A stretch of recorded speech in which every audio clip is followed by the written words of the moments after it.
love. The most beautiful thing in the world that you and I look for is love. I mean, you've heard the joke, haven't you? What do you get when you hear a country music song playing backwards? Well, you get your pickup truck back, you get your house back, you get this back, you get that back. All of country music is on love and it's on romance. My wife and I have been married for 47 years. Yeah.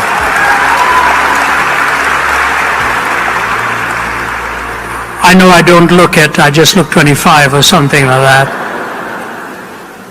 But you know what? I'll never forget the day I met her. She was 16 and I was 20.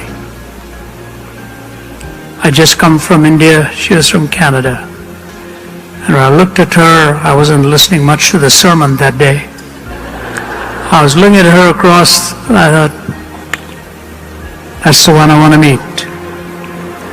And strangely enough, she thought the same thing.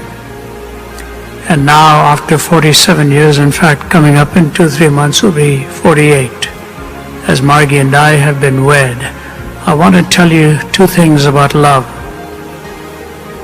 It's hard work. It's hard work. You see, when you put the ring on that finger, it is a tourniquet to stop your circulation.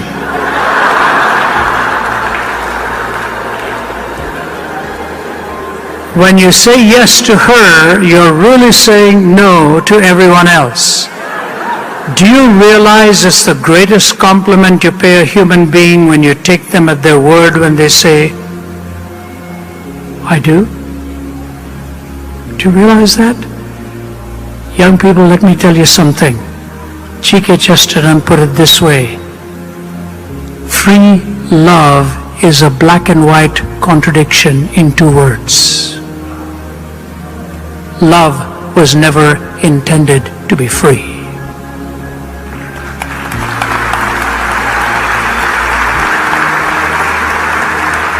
It is the nature of love to bind itself. It is the nature of love to bind itself. And the consummate expression is the most sacred expression of all, physically, which actually represents the spiritual consummation of two people saying, I do. C.S. Lewis says there are four kinds of love. Agape love, the love of God. Storge love, parental love, which is protection.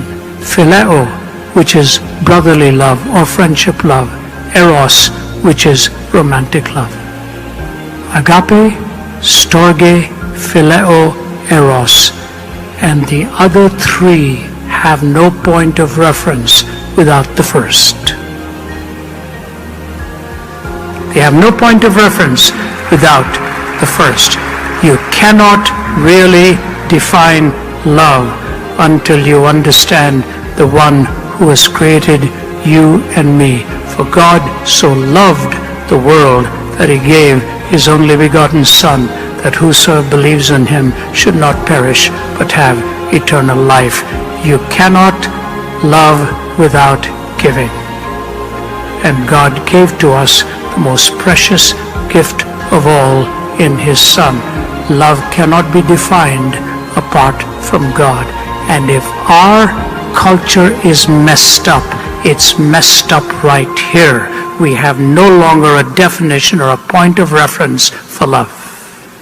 You love your car, you love your house, you love your dog, you love blue, you love Italian food, you love Indian food, you love your wife. Same word. Not so for the Greeks. They had agape, storge, phileo, eros, and the last three hung on the peg of the first.